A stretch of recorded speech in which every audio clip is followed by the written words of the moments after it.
It seems Mihawk's true lore might finally be revealed, and I believe Oda has been foreshadowing it all along, even during another Shichibukai story, Kuma's flashback. Mihawk is one of the most important characters in One Piece. Oda has planned him from the very beginning, introducing him as early as chapter 49, and yet even after 25 years, we still know almost nothing about him.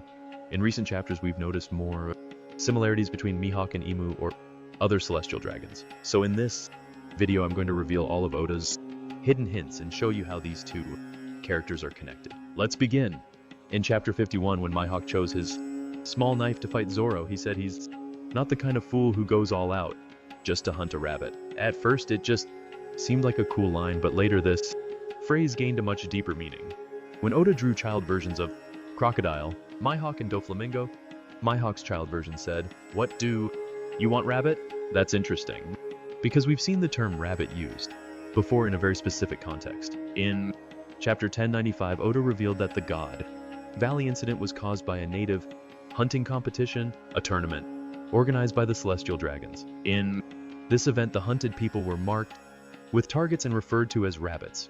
There were around 100,000 civilians used as prey, including rare and super rare rabbits. And it's not just a coincidence, because it's not the only similar phrase Mihawk has used. At Marineford, when he destroyed a few random pirates, he said that he does not remember the face of every insect he crushes. Insect is the same word that the Celestial Dragons and, for example, Saturn have used to describe human life. Oda could have chosen any other word, but no, it was intentional. Intentional, just like Mihawk's eyes. Ever since the story started, it was clear that Mihawk held some kind of special power or had a special bloodline or race because of his unique eye color and shape. After Im's reveal, we got a clear hint that Im and Mihawk might somehow be connected or share a similar ability. Mihawk is inspired by Vlad the Impaler, also known as Vlad Dracula. This historical figure is also the one who inspired the famous vampire Dracula from popular culture. In One Piece, during the Marineford War, we saw Mihawk confront Luffy and launch an attack, where he seemed to try to impale him, recalling the very same method that Vlad Dracula used against his enemies. Now, in chapter 1181, we saw Im repeat the same strike against Loki, but unlike Luffy, this time the attack actually hit. Another curious detail is the parallelism in the titles. The chapter where Mihawk attacked Luffy was called Luffy vs. Mihawk. The most recent one is titled God and the Demon. It's as if Oda is drawing a parallel, Luffy representing God and Mihawk representing the demon. I think all of this further confirms the idea that the connection between Im and Mihawk is real. And to wrap it up, in which Mihawk attacked Luffy is 561. Luffy's Gorowazi, a wordplay with numbers, is 56, which represents, although in the latter the numbers are reversed. Another detail could be that the handle of Im's gun and Yoru's hilt have nearly identical embellishment patterns. Now, let's talk about Mihawk's childhood. In SBS Volume 63, Oda sketched the original 7 warlords as children. Mihawk looked rough, almost like a street kid who had to defend himself with a sword he found. But he was likely already extremely strong. According to the Vivre Card data book, Mihawk became famous even before the Great Pirate Era began. He is currently 43 years old, meaning he was already famous at around 19. How did he become so strong at such a young age? In my opinion, it implies that he had a teacher, but it wasn't Rayleigh, since Rayleigh was still on Roger's ship at that time. Another strong swordsman I can recall from that time is Figureland.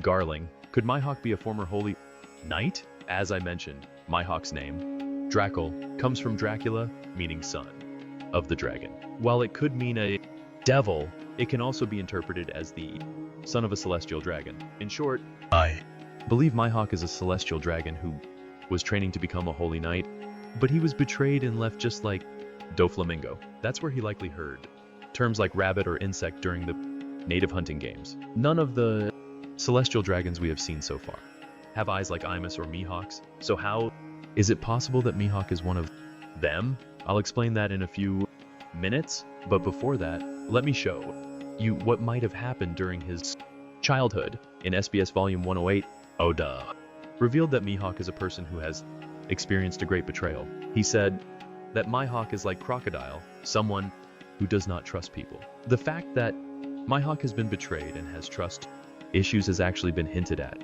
multiple times in the story. He seems to have a habit of pushing people away like he did with Perona. When Buggy was in trouble, his main crew immediately sided with Crocodile, especially Mr. 3, after everything they had been through together. Mihawk's reaction to betrayal, along with Crocodile's statements about their shared distrust of others, strongly implies that Mihawk himself was betrayed in the past. He didn't even have a crew for many years, likely because he couldn't trust anyone after that event. No matter the truth, it's clear that Mihawk's betrayal was a high-profile event in the One Piece world because even Crocodile knew about it and remembered it years later. This betrayal led Mihawk to hunt the Marines, the people who serve the world government, which earned him the nickname Marine Hunter. It parallels Zoro beautifully. While Zoro was called the Pirate Hunter and eventually became a pirate, Mihawk's case is the opposite. He may have been one of the celestial dragons who started hunting his own people. Also, if Zoro is actually related to Ryuma and Mihawk is related to celestial dragons, it means this fight was destined to happen since their births without them even knowing. Ryuma could have earned his name by slaying the strongest celestial dragon swordsman during that time, claiming the title of the Sword God. Mihawk's story could also parallel Monkey D. Dragon, another mysterious character in One Piece. While Mihawk could be a former celestial dragon who hunted marines, Dragon is a former marine who started fighting celestial dragons in the world. Government, the family dynamic within celestial dragon households that we've seen is very interesting to say the least. Basically, there is often one good sibling and one bad sibling, from Shamrock to Shanks to Doflamingo and Corazon. I won't start speculating too deeply about what happened there, but it could be entirely possible that Mihawk was one of those good siblings who was betrayed by his brother or his family as a whole. Since then, he has hated the celestial dragons, and there's a clear hint of that. Why do you think Mihawk stopped fighting Shanks after he lost his arm? Just because Shanks had one arm? That always seemed absurd, and we didn't have any other explanation before. Oda revealed the real reason why Shanks sacrificed his arm. Shanks joined the Holy Knights and sacrificed his arm not only to inspire Luffy, but also to remove the Abyss Mark.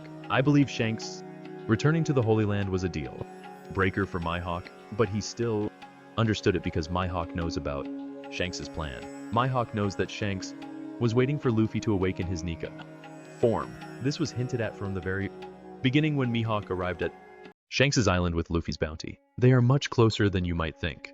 Maybe, but that's a topic for another video. Now, let's talk about how Imu and Mihawk might be connected. At Elbaf, we saw something important. When Imu takes control of Genko's body, her eyes change and start to resemble Imu's, which means this isn't just a mind transfer, but it affects the body as well. What if Mihawk's father was also possessed by Imu, and that's why Mihawk inherited some of Imu's traits? I won't go too much into detail since viewers might be watching and YouTube has strict rules, but you understand what I mean.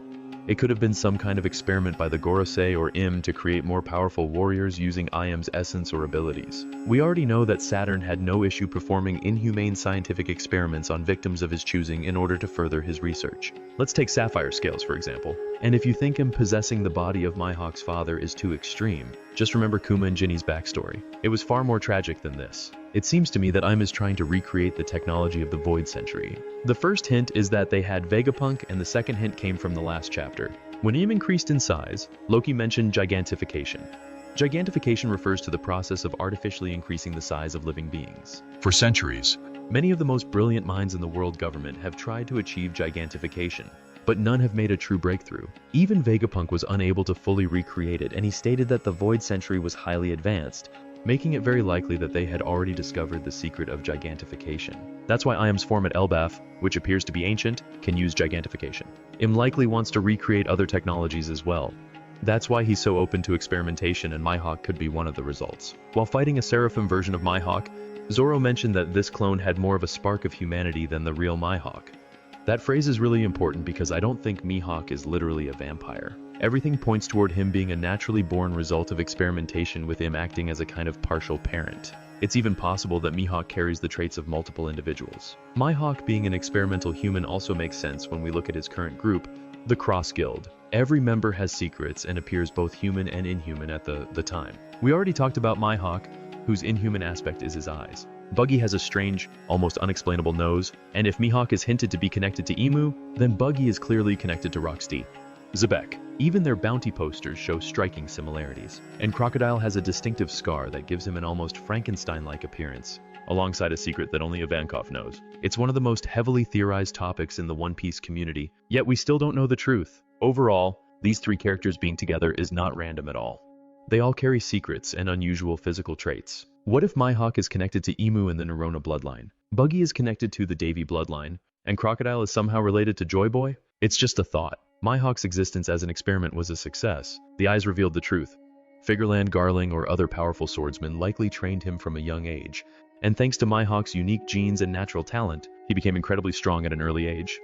During his time among the celestial dragons, he would have heard others refer to ordinary people as sheep or insects. That's why Mihawk and the celestial dragons share the same kind of language. But at some point, he was betrayed, either by his own family or by someone who envied him. I won't speculate too deeply on that. He left Marie Joaz, began hunting marines, chose not to trust anyone, and eventually became a Shichibukai just to live a quiet life sitting in a castle and reading the newspaper. He lives like an old man who's already given up on life, yet he's still in his prime, only 43 years old.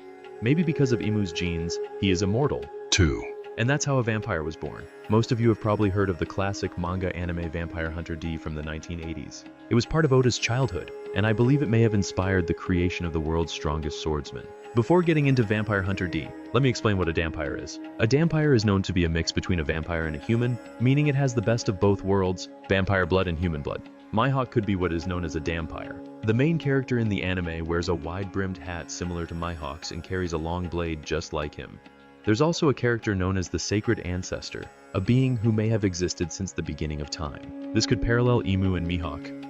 Mihawk is human, but he may also carry Imu's traits, making him a result of experimentation, something we could describe as a dampire. Mihawk's bloodline may have been directly created by Imu himself, meaning Mihawk's true name could be Dracul Mihawk. Now, if all of this is true, the final war will be incredibly interesting, and it also ties directly into Zoro's dream of becoming the world's greatest swordsman. If Imu can control anyone who possesses a portion of his power, then what if Imu is also able to control Mihawk, who may carry part of his genes? Zoro trained with Mihawk for 2 years, meaning they spent more time together than Zoro and Luffy. For example, of course, Zoro and Mihawk are not best friends, but they deeply respect each other and under normal circumstances. They wouldn't fight each other just for the title of the greatest swordsman. That's why there have been theories that Shiryu or another powerful swordsman might kill Mihawk, allowing Zoro to take revenge and claim the title. But to me, that would be weak writing. Oda has built up Mihawk's character for so many years. Ending his story like that without a proper fight wouldn't make sense. So, here's what I believe. In the final war, Imu will gain control over Mihawk. This might even come as a shock to Mihawk himself that he is somehow connected to Imu. Through something like dummy reversi, a contract, or another hidden power, Mihawk could be turned against his will and become even stronger. That's where the true Zoro versus Mihawk fight will finally happen. Zoro would never want to kill Mihawk. But if it comes down to Luffy's life, Zoro would be willing to do anything, even sacrifice himself. So, I believe that in the end, to save Luffy, Zoro may be forced to kill Mihawk. This moment would be tragic. It would fully demonstrate Zoro's determination and loyalty to his captain, and in doing so, he would finally become the world's greatest swordsman. That's it for today. Write what you think about this theory down in the comments, and if you want to see more about Imus's ancient powers, click on this video right here. Thanks for watching. Bye.